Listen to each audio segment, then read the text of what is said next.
Hello everybody, I'm Sharon Mundia and you're watching Living with S. We're here at Park-In by Radisson and today we're talking about co-parenting. Now every so often we will talk on the show about separation and about divorce and how this is something that's happening all around the world and especially in Kenya too. But we've never really gotten into the conversation of co-parenting. How do you make it work? How do you raise children who are wholesome and in a stable environment when you and your ex-partner have chosen to go separate ways? We've got an expert with us. She is a psychologist. Her name is Dr. Margret Kagwe, and I'm going to ask her all the questions that I possibly can in 45 minutes. Okay. How would you define co-parenting? Co-parenting is a situation where two adults engage in sharing the responsibilities and goals of raising a child for the welfare of the child, positive development of the child. Okay. Yeah. And it only happens when there's two adults. And I guess I'm asking, like, is it co-parenting when it's maybe there's a stepmother involved as well, or someone has remarried? Could there be 3 people co-parenting or 4 people co-parenting, or is it only the 2 people involved in the creation of that child? Okay, co-parenting basically involves 2 people, but it could also involve many people depending on the environment in which the situation occurred. For example, let's say people go separate ways and then you get married again. That is another arrangement, but the main person in the co-parenting is one involved in the contract of co-parenting. But other people involved just come up as in a situation, in a family situation where a child is brought up by a mother and a father, but they are siblings. So other people are just support. But the co-parenting is usually by 2 people who are the core in the relationship. Yeah. So here's the $1 million question. How do you make it work, especially when you have a contentious relationship with your ex-partner? What tips do you have for parents who are about to start this journey? Okay, co-parenting actually has to do with mutual agreement. Sometimes the mutual agreement lacks, especially when there is a lot of hostility between the two. But for the sake of the child, mutual agreement is important, and that is why sometimes co-parenting plan comes up, because you need to sit down and understand what is it that we need to do, because at the end of the day the child has to grow, whether you are separate or together. So what happens is that for the interest of the child you come together and decide what is it that we need to do, what areas of parenting do we need to address in this plan. So you discuss issues of health, you discuss issues of education, you discuss issues of discipline, you discuss issues of social interactions, so that at the end of the day, as you go separate ways, maybe you will come together at some point, the child has no gap in their parenting, in their bringing. So you need to come together, agree, and then come up with a way forward. If it's sharing responsibility, you know who is supposed to do what and when. If you are sharing time, like for example, this holiday you have the child, then there should be clear instructions on what are the behavior approaches, what do you need to do at what time does the child sleep, so that there is consistency across board. So there is need for mutual agreement. Where there is a lot of hostility, co-parenting is likely to be challenged. So if there's no mutual agreement, is it co-parenting, or is it just like, is there another word? Does that still count as co-parenting? We could call it parallel parenting. Because if there's no mutual agreement, I'll approach my parenting the way I want. And the other person will approach the way they want. So it's parallel. So it's okay. It's not okay. So I hear you. So there's a difference between I'm just going to do things my way and you figure it out, and you saying, hey, let's work on this together. But here's the thing. If you really are like, this person has pissed me off, how do you go from there, from pain and hurt and anger, to being able to put your feelings aside? How do you gain that sense of like wisdom and peace to be able to do that? Are there specific tips that you give your clients or parents? When you realize that immediately after maybe you separate or you're considering divorce, you need to process what has just happened and what is likely to happen and what is the likely consequence. The first consequence is that the child will miss out on one parent if nothing is done. And you should go beyond your own feelings to be able to address the feelings of this child, because the child has nothing to do with the separation.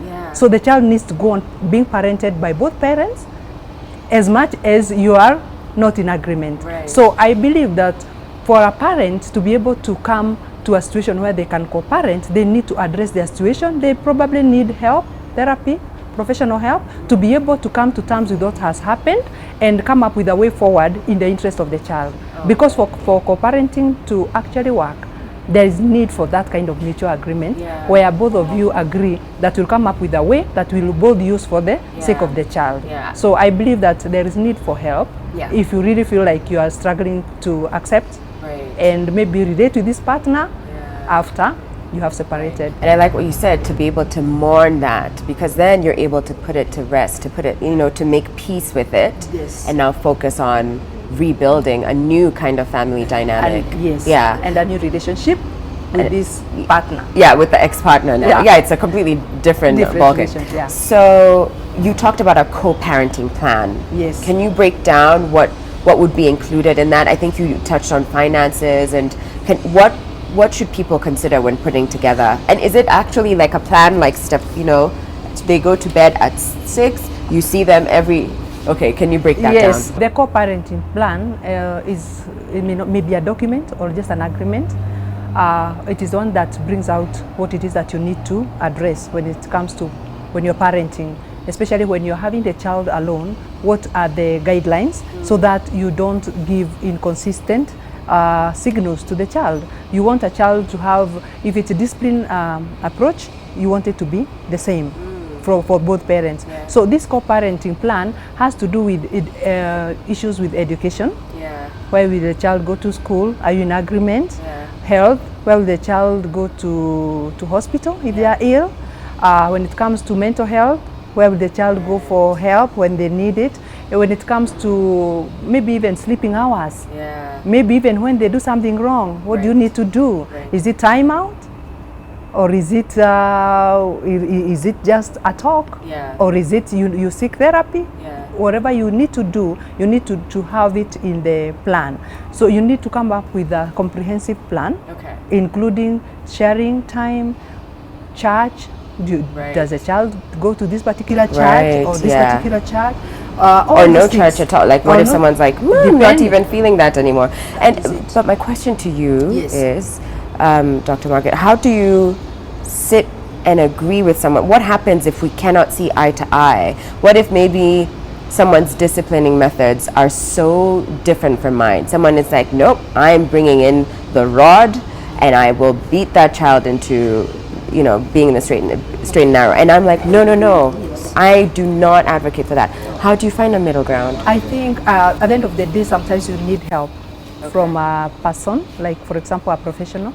You may need to sit down and agree, and that is where now a person who is neutral, who is not pro you or pro me, will be able to help us focus. And especially if it is somebody like a psychologist, they'll be able to help you understand the needs of the child at their stage in life, and you'll be able to know exactly maybe other ways you can approach discipline without having to hurt the child, without having to cane the child. And probably you can also be coached on how to go about it. So I believe there is a way out in every situation, and there is always a way to agree so that you can be able to do the best for this particular child. What happens in a situation where one person feels that they are ready to move forward with co-parenting and to find the best way forward for their child, but the other person is still grappling with the fact that this is over? They're still angry. Maybe they were wronged in such a way that they're like, how do I even begin to co-parent with someone who hurt me this bad? What happens if you're not on the at the same pace? Is it ever okay to just give it some time? Maybe co-parenting is not I believe that in that particular case, the child has to be with one parent. The parent, probably the one with custody, and so that parent with custody needs to do their best until the other person is able to come on board.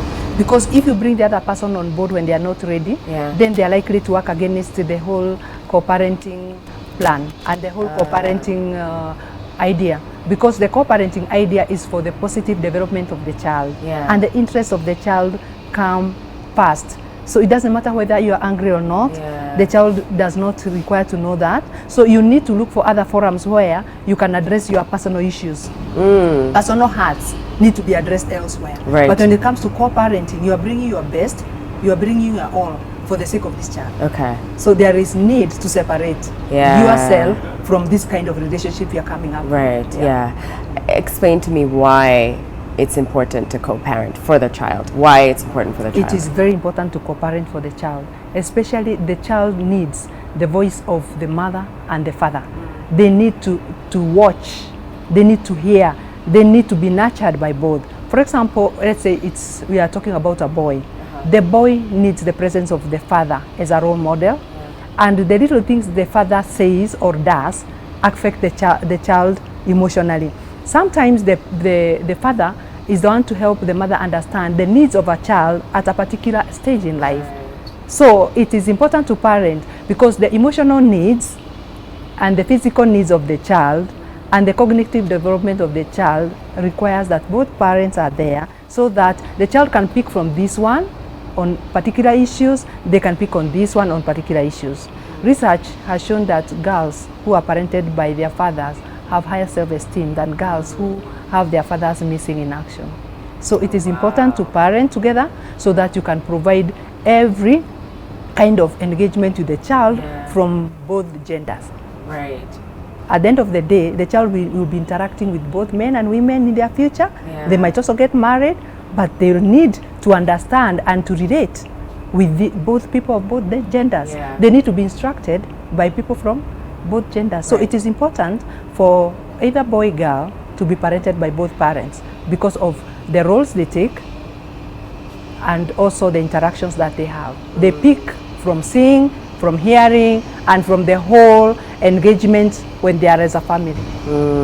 Whether or not it's the typical family unit or a completely new family dynamic. That is it. But the key, if what I'm hearing is right, the key is to keep things consistent and stable. That is it. For them to be able to feel safe enough in this space, regardless of whether they now have two homes. And then again also, it's also good to know that once you go separate ways, the child will need the presence, the presence of the mother and the father. It helps them absorb the shock of what has just happened. So it's not too drastic, so they don't go back, they don't regress in their growth because of what has just happened. So it helps them to continue knowing that probably there's even hope that things could go back, but still they're able to relate to the father and they're able to relate to the mother because children are neutral.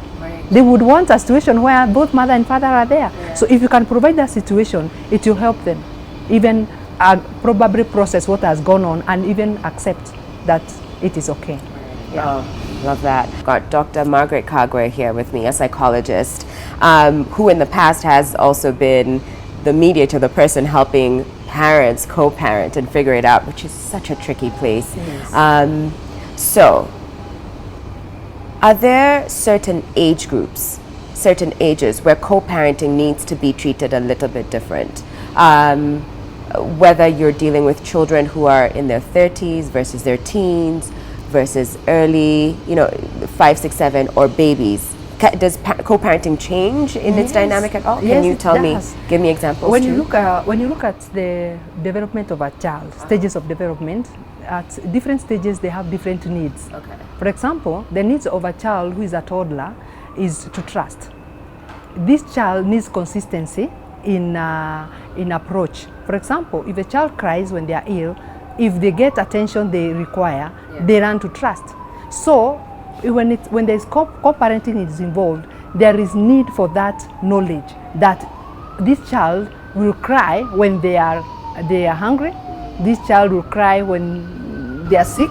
They're hot. When they are hot. Cold, so with that knowledge, when you are co-parenting, both parents need to know that the attention given to this child will impact on whether they trust or not trust. So you see, when it comes to that, it's different from a child who is a toddler.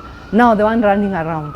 then there is need to know that this child needs to be taken care of, needs to be reaffirmed, needs to be allowed to explore, but also needs to be taken care of so that when they are exploring, they don't hurt themselves. Okay. So different stages require different strategies. Okay.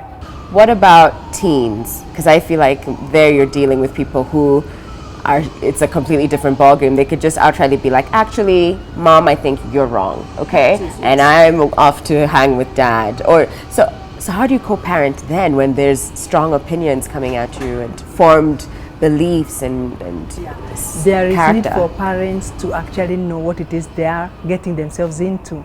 And as a parent, that is why there is need to know what it is that you're doing at any stage in life, and there is need to empower yourself with knowledge. What happens in teenage? Teenage is this is where they grow physically, cognitively, emotionally. They grow in all ways. And also, when they grow cognitively, they are able to challenge the beliefs that they were just once in time they were just taking wholesale. They are able to question their religious beliefs. They are able to question some of the things that they have always done without questioning. So what I'm saying is, when parents are aware what the teen, what teenage is about, then they are able to respond accordingly. For example, let's say it's a young girl, and you are co-parenting with your husband, and here the girl says, I want to hang out with Dad. You need not take it personally.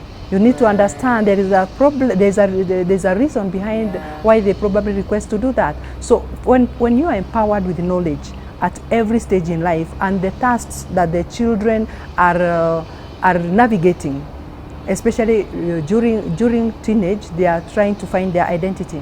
So when this child is trying to find their identity, if they really want to be with Dad more, Mom need not take it personally. So I think it's a matter of being empowered with knowledge, knowing what it is that you should expect from the child, and knowing what they are struggling with, so that you can do your part without having to feel like you are losing out.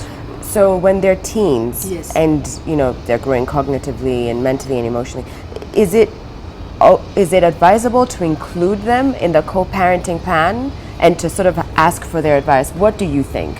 Should you spend this much time with Dad and this much time with Mom? Should you ask for the advice the older that they get? I believe the parenting plan should be the business of the father and the mother, but you can consult on some areas where you feel that they may have some say. But if you do that, you may end up compromising what is very important and what you need to be very firm about. Yeah, so it's important that you remember that at the end of the day, you're the decision makers. Then they can come in where you feel like you can allow for some flexibility, but you should not involve them in the whole plan, because they may end up restructuring the plan for their suit their own selfish needs. That is it. I get it. And remember, you're the parent here. You need to have the upper hand for the child to come out well, and for the child to be and they need that structure anyway, an authority, someone who's guiding them. That is it. So are there other people who could come in and spoil their plans? Say for instance parents or grandparents, parents of the two people co-parenting, best friends. Is it ever advisable to include third parties before perhaps taking a legal approach or a psychologist? Would you say that there's room to have the community that was there to support you in your union be there to also help guide you with this? That would be the best case scenario. But it's also good to ask yourself, are they neutral? Are they going to be objective? Are they ever neutral? No, it's you're either like, and especially with like divorce, I believe it's usually like very much team one side or team the other. And you sort of have your bias. That is it. So they are very important because of the continuity of the environment. But when it comes to co-parenting, I believe a neutral person would do a better job, because this person is looking at the welfare of the child, not the welfare of either the mother or the father. But they can be incorporated in a way to be able to continue helping raise the child. But when in decision making, they are not likely to be neutral, so they may not be able to be objectively.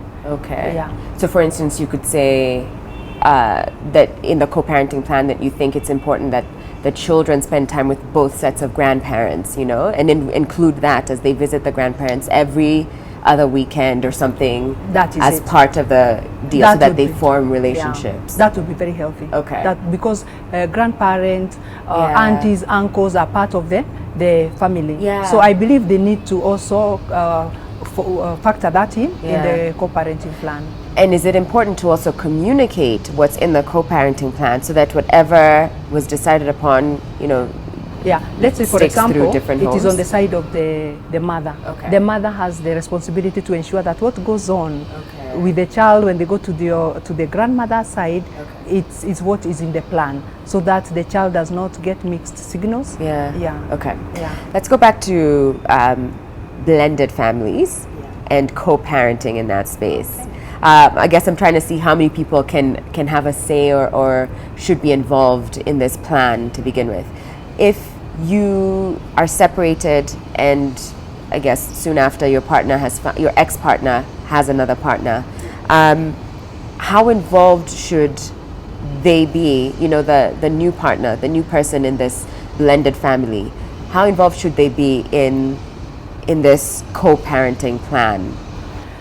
Okay, they may be involved, but it may not be very obvious, because at the end of the day we agreed that co-parenting has to do with two people, isn't it? Yeah. So they may be involved, but it is the two people who are going to be responsible for the kind of involvement, and they're the ones to watch out for the kind of involvement. Because at the end of the day, when you involve too many people in co-parenting, then there is no clear the guideline. Yeah. It becomes difficult to put two people to task on who ought to have done this. Okay. So I believe that if it's a blended family, maybe the co-parenting plan may change a bit here and there because of the new dynamics. Yeah. But I believe that the person in charge, the primary person in the co-parenting, is the one in charge of what happens to the child wherever they are. So the bonus mom or the bonus dad in this case should know also that it's important for them to step back in as much as they want to be involved and have this, you know, new Yes, family initially until To the step child back. can trust them to be Yeah. able to relate with them Yeah. in that way. Right. Yeah. Yeah, it takes me back to Will Smith and his wife Jada and them co-parenting, and I remember Jada saying how she also had to be able to remember at any given point she's not the mom and she has to respect the rules that they have in their co-parenting plan and how different it might be from their family dynamic with their children. Yeah, that is very true. It is very important to know that, so that you do not again bring too much. When you bring too much, then you are likely to overwhelm the whole relationship, and it may end up now backfiring, because when you bring even in the new blended family, it might be it might be strain challenging. Yeah, it might be challenging, but it's good to bring out what is coming out, like some of the conflicts that arise, and then you see how to address them, so that even the blended family, there is no like a big issue when it comes to the parenting the child. You want the child to be comfortable and to be accommodated, but again you don't want the child to get mixed signals. You don't want the child to get different instructions, like go to bed at 9. This one is saying go to bed at 7. You know, you want the child to have consistency, and you want the child to feel like they can even predict tomorrow. You don't want them to feel like scared, they have no idea, because the routine has been. And studies have shown that routines are what make children feel safe. Yes, right? Because they know what to expect tomorrow. Exactly. Yeah. So are there ever situations whereby co-parenting just cannot work? It just, you would even say, you know what, in this case, stop pursuing co-parenting. Yes, Can you there are explain? situations where probably one partner is not able to deal with their own issues, and they are not able to separate their issues with the issues that they are bringing. Where there is a lot of hostility, then I think co-parenting may not work, and one parent may have to do the parenting by themselves. And by hostility, you mean? For example, let's say, for example, it has to do with you're supposed to have the child together. If there is a lot of rudeness, a lot of non-verbals that are against the whole idea, you're supposed to leave your feelings, your anger, before you come into the situation. So when one party is not able to deal with their issues and they bring anger, they bring resentment, then it becomes, it works against the whole idea of co-parenting. Because co-parenting is supposed to be for the positive development of the child. The child is at the core. Okay. Yeah. So in that case, then you go to parallel parenting. Parallel parenting? Yeah. It just comes up by default. Can you explain what parallel parenting is? This is where you're parenting a child, but you're using the rules that you're using, not necessarily the rules the husband is using. Yeah. So you are doing parenting the way you know how. Yeah. And then when I get the opportunity to get a child, I'm doing parenting the way I know how. So this child may be getting mixed signals. They may be knowing when I go to dad, I behave like this. When I go to mom, I behave like this. Yeah. And you ask yourself, so what happens now when the child has to be real in the outside world? Yeah, so how are they going what to happens behave? Actually? So, now I'm asking you here, what happens? Yes, the development of the child is compromised. Emotional, the child you may find that the child behaves differently at different times because they don't have a clear way of behaving.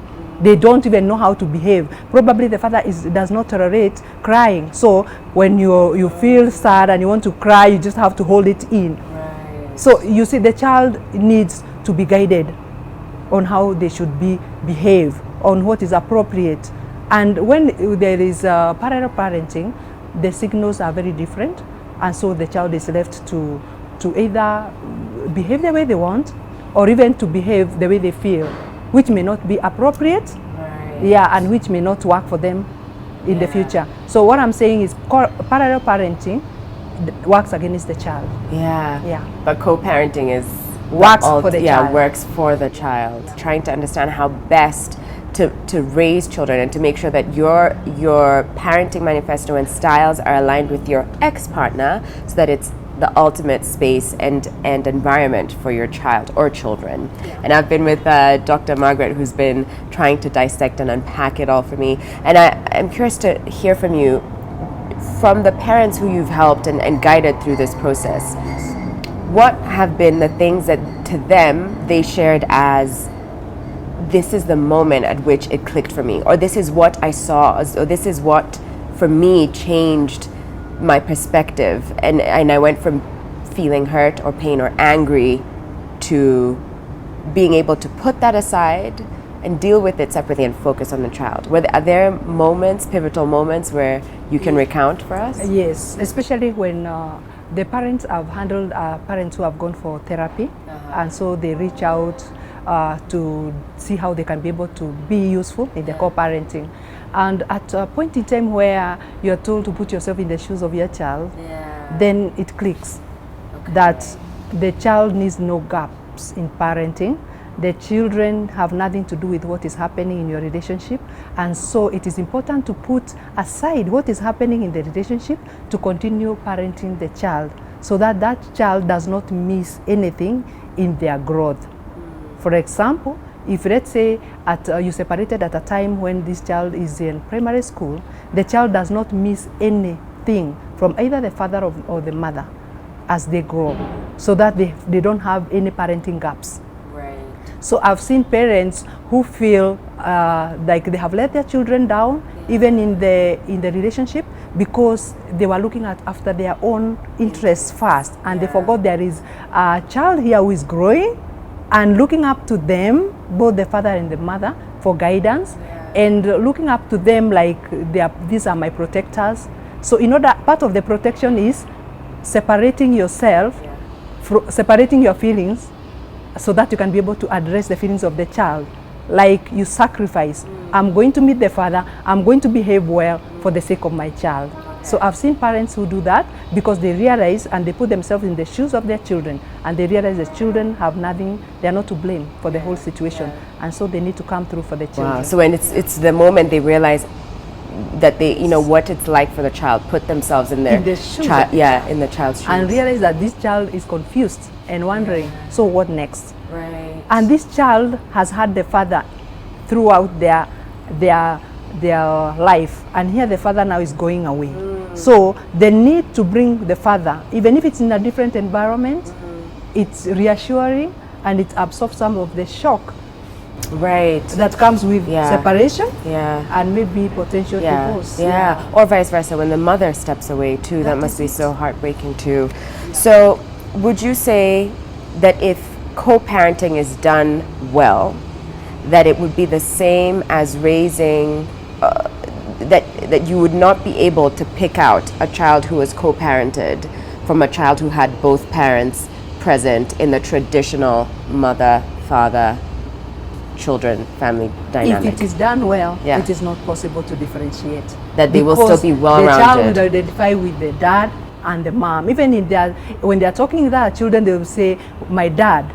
But the child whose dad is missing will be hesitant, because there's nothing to relate to. Yeah, there's no mother figure or father figure, depending on. So if it's done well, it can actually work very well. Okay. So it is an option. Okay. Yeah. How should parents go about speaking to their children about their co-parenting journey? I think some of these things should be left to situations when they arise. Okay. Sometimes you may initiate a situation which may end up not coming out well. But when a child, especially at adolescent, they are curious, it's good to discuss it. Okay. And unless you deliberately want to put a particular point across. If there's a point you want to put across, it is good to initiate the talk, but also allow the child to ask questions and allow the child to be comfortable. Ensure that it is not an environment where maybe the child is aggravated and you're trying to tell them about the father. Don't try to talk about a situation in an environment that is not safe for the child. So whatever Can you give me an example of that? For example, let's say you want to talk about probably the father had a problem with drinking, alcohol issues. Ensure that when you're bringing in the issue, it is in a safe environment. You're not bringing about the issue when a child is already maybe having an issue with the father. Okay. So if you want to introduce anything, ensure that even yourself, you are ready and you know what to say. And you have all the facts. And you can be able also to support the child through what they are going through, because some of the information may be negative. For example, let's say the father or the mother is going through substance abuse.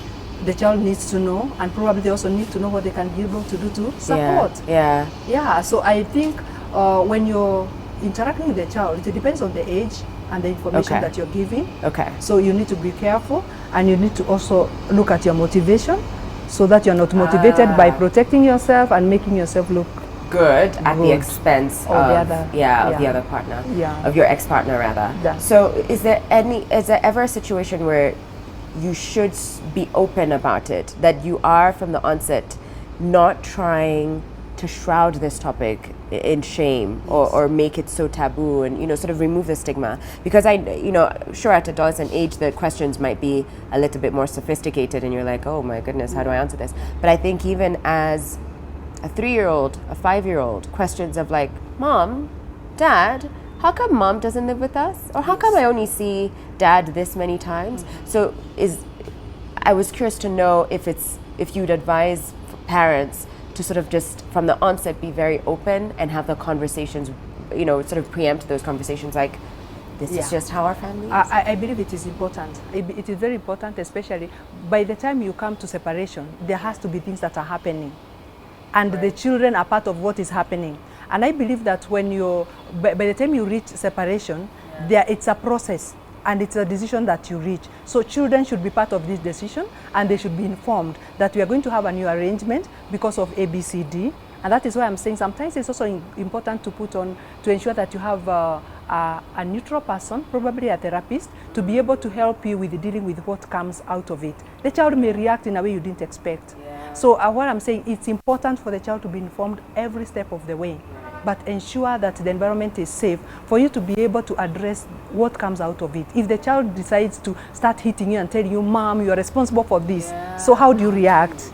So it's important to know that everything that when it comes to the relationship, this child is part of this relationship. They have been observing what is happening. They have their opinion. Probably they have been seeing you shout at Dad. So you need to know that do it in a safe environment where you can be able to deal with the consequences or the reaction of the child. Right. Oof, okay. Realistically speaking, how long does it take for parents to be able to properly co-parent, in your experience? I know you can't give a definitive time, but if we're to manage expectations, right? Yeah. I've seen parents manage within 1 year. Oh. Especially if they have the support, professional support, and some of them even get religious support from their religious institutions, and some of them actually come out strongly, and they're able to co-parent, and they're able to be comfortable with their partners in the presence of the children, and sometimes you may not even tell apart that they are not married and they are probably separated. But there are some who take longer, especially those who have issues they have not dealt with. They have not dealt with, they have not mourned the loss. They're still bitter about what was happening, the separation, and especially if there was violence. Sometimes they take longer to process and feel ready to be present in the presence of the other partner. So it depends on the circumstances of the separation. So if the separation was out of a very bitter, maybe legal battle, it may take time. But if it was a situation where they both agreed it's not working, let's go our separate ways, it takes a shorter time. And the co-parenting becomes very easy from the onset.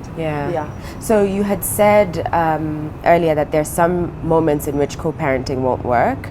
And so I'm curious to know if there's also instances where you advise where it's not just parallel parenting that you'd go to, that one parent doesn't even allow for their children to be with the ex-partner or to spend any time. Is there ever a case where you'd say that it's okay? And I ask this because sometimes you hear people, I guess, cause out of pain, shut that door completely.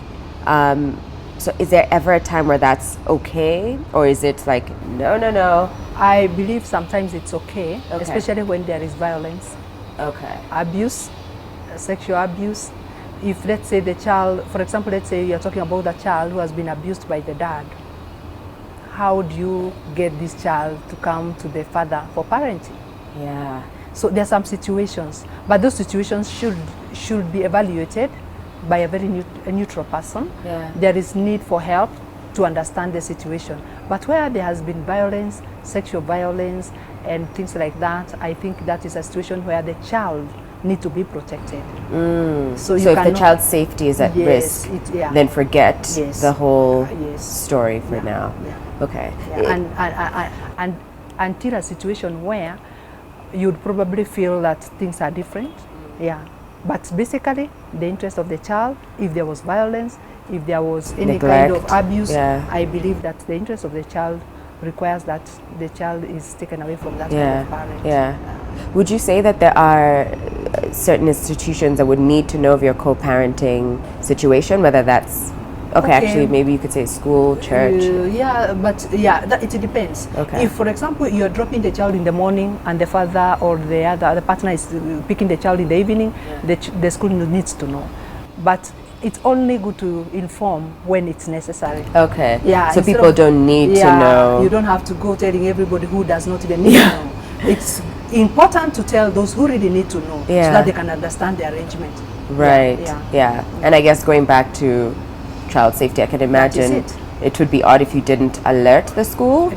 And then a strange woman or man comes to pick them. It would be like, who are you? What's going on? All right. So as we sum this up, what are some key takeaways that you'd want parents to consider as they go through the co-parenting journey?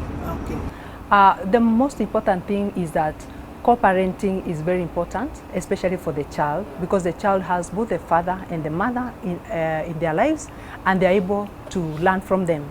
And especially at a young age, when they go to adolescence, that's the time most children say, who was my father? Especially if they're living with the mother alone. So if there was co-parenting, that question does not arise. So I believe that co-parenting helps increase the positivity of outcomes of children.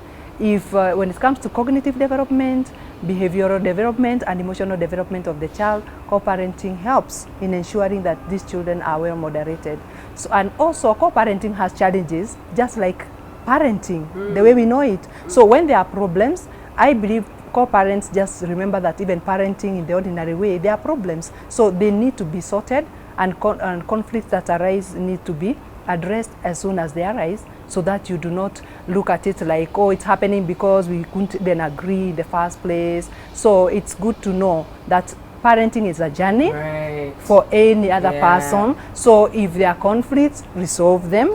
If there's any situation, talk about it, and then don't sweat the small stuff. For example, don't keep arguing about when the child should sleep. This one is talking about 7 o'clock, this one is talking about 8 o'clock. Agree on such things. The things that you should not compromise on are things to do with big decisions like education, decisions like health. Let's say a child is sick, should they have surgery or not? Those are the decisions that you should really sweat about. So try to ensure that you compromise on most of the things that will not affect the child in a big way, so that you reduce the amount of friction between the two of you. But co-parenting is a brave decision for both parents, and it is usually shows what you are willing to do for your child. What are you willing to sacrifice for the child?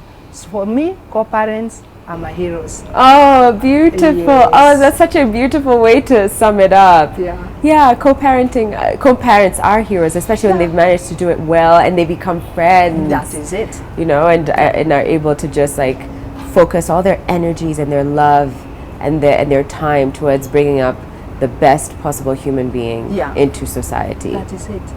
Oh, bless. Thank you so much, Dr. Margret. Thank you so much. And we wish you all the best. If this is your truth, if this is your journey, we wish you all the best in your co-parenting journey. And remember what Dr. Margret said, if you don't know how to deal with conflict or agree on a way forward, or even how to start, then why not just seek out help, right? And there's people like Dr. Margret who will be there to help you through this journey. Thanks, everybody. Have a great rest of the day and have a fabulous week. We'll be back same time tomorrow, 8 a.m. sharp. For now, goodbye. I'm going to love you and leave you. And I'll see you tomorrow.